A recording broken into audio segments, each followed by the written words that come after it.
So part two, you see what I'm saying? I'm researching these people, and mind you, before this, I forgot this little. It's an intricate detail. Before this, okay, so I'm a vet. You see what I'm saying? I knew that there was technology out there before the rest of the world. There's certain things that we did, we were able to use a computer, a laptop in the woods. Never thought about Wi-Fi, how it worked.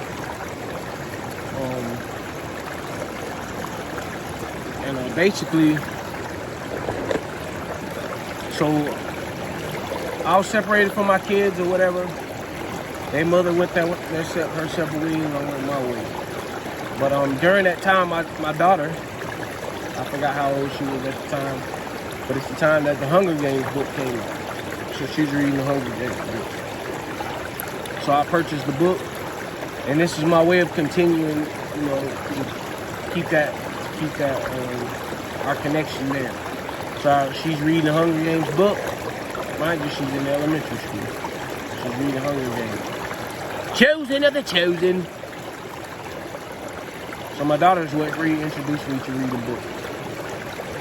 So I'm listening, I'm reading, I get the book and I'm reading and I'm starting to break things down.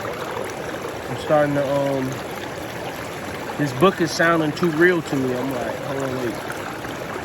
It just there was like a foreseen that I had in it. It's not foreshadowing, it was like a foreseen. Foreshadowing is like when you kind of get the intuition kicks in is what's to come. But this felt real. It was like, wow, this is what this is kind of all about. Just knowing from the military, you know, having a deeper understanding of how the world works. From politics to military to economics. So all these things are tapping in, and like at this time, this book is really like shifting my reality. Going back to Dick Gregory, it was like, hold on, wait, some of the things he's saying is like, wow, this is crazy. It was all connecting the dots, but then here you go over here, I'm still listening to Gino Jennings, and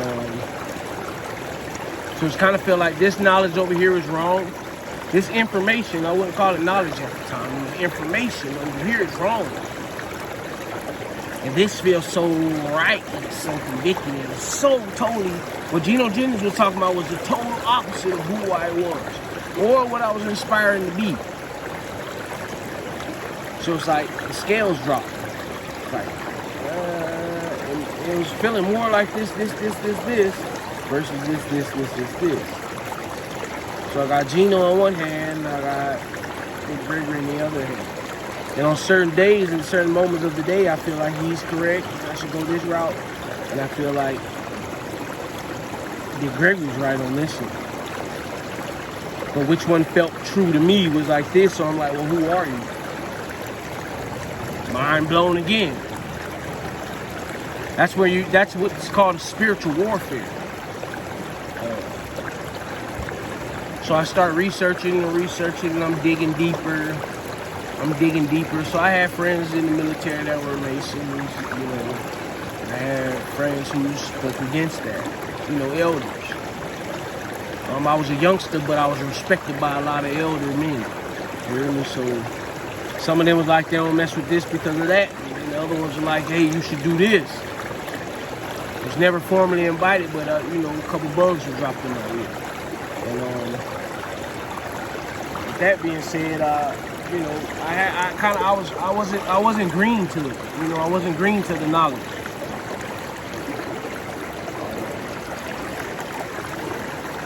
Plus, in GD literature, a lot of it was, yeah, it's a part of my past. In GD literature, there was a lot of things that were correlated to that type of information. King David's dad was, he was a Mason. So a lot of those signs and symbols I've already seen and had knowledge of. 720. Yeah, I spoke on it on another video. Mind you, if you haven't paid attention to my other videos, go back, check them out.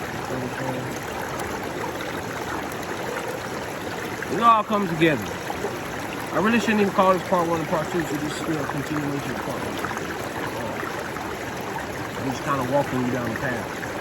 So yeah, as I'm researching, I'm getting deeper into Dick Gregory. I'm like, wow, who is this dude? Why ain't the world talking about him? You know what I'm saying? I learned that he would have been the first black president. You know what I'm saying? The machines messed up and the votes came in. The New York Times voted Dick Gregory the president. So now I'm paying attention to Al Sharpton. I'm paying attention to Jesse Jackson and who these people were. I already knew about Martin Luther. I'm from the South, so I knew about I knew about Martin Luther King, Malcolm X already. I had already, just being in trouble, I had already read the book, the diary, Malcolm X's book. You know what I'm saying? And there's certain things that I heard just connecting with people in the military. So in the military, you're subject to meet all sorts of different people from all types of backgrounds.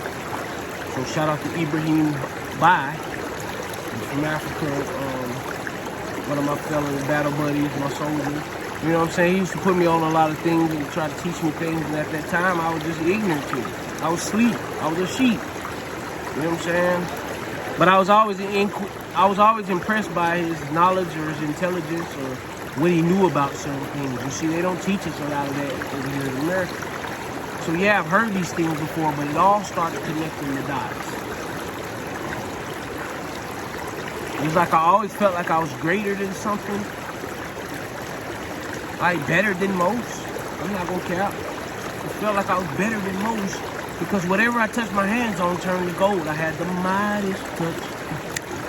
You know what I'm saying? It felt like I had the mightiest touch. It's just how do I sustain this? Why am I this way? You know what I'm saying? To where a lot of people envy me or, you know, were jealous of me or hated me. Because he could do it all. He could play football. He was amazing. He was elite at basketball. You know what I'm saying? He had charisma. He had good looks. You know what I'm saying? All these superficial things that meant nothing. All these superficial things that meant nothing. You know what I'm saying? So I've always felt like I was, for lack of better terms, better than you.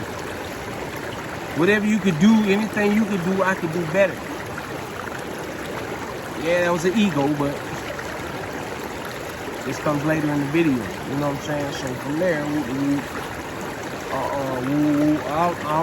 I'm learning. You know what I'm saying? I'm learning more, and I'm like asking my parents about this and that. You know, my dad gave me a Bible that his mother gave him to read, so I'm reading the Bible and.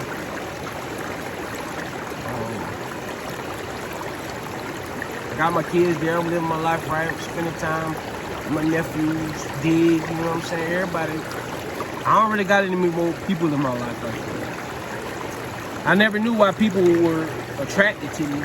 Like I was magnetic. I always had partners and homies and, you know, I always had a gang around me.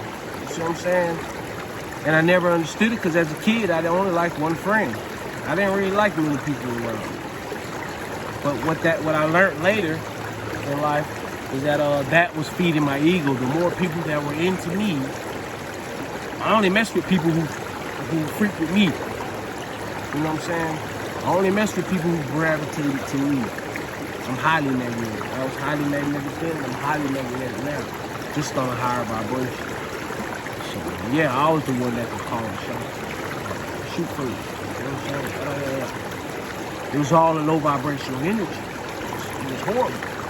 And I could see it. It's like, I'm not going to do that, but yeah, you need to do that. You see what I'm saying? I'll show you how to do it, but I ain't doing that. Not right now, but when I wanted it done, it would be straight up.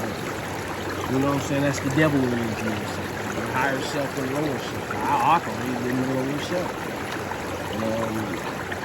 Call it toxic, call it whatever you want. You know what I'm saying? At this point in time, I'm not ashamed of who I was.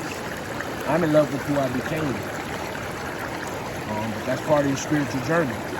So from there, there's really nobody I can really talk to about that. In the South, everybody's so heavy on the church. The church runs the South.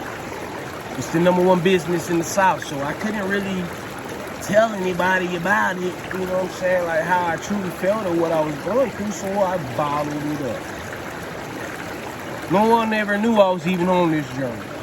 And I'm looking at them sideways with cross eyes. I'm looking at them crossways like, Nah, you're weird, this is weird, that's weird, you believe this, you believe that, and I'm judging them. I'm in a place of judgment. Like I'm the divine. But yeah, hit the thumbs up, man. I'm gonna keep going. You know what I'm saying? This is gonna be a long process because your journey's not gonna be short. You won't just wake up overnight. There's trials and tribulations that come with your wake up. There's trials and tribulations. There's things in your life. Your whole life can change overnight. Yeah, it'll change overnight, but you have to figure out the what's, why, who, when, where's, and how. And take accountability for the things that invoked it, who inspired it, what triggered it. You know what I'm saying? It's all about your judgment. It's all about your discernment. What tells you why you did the things that you did. Figuring out who you are is the worst journey on earth.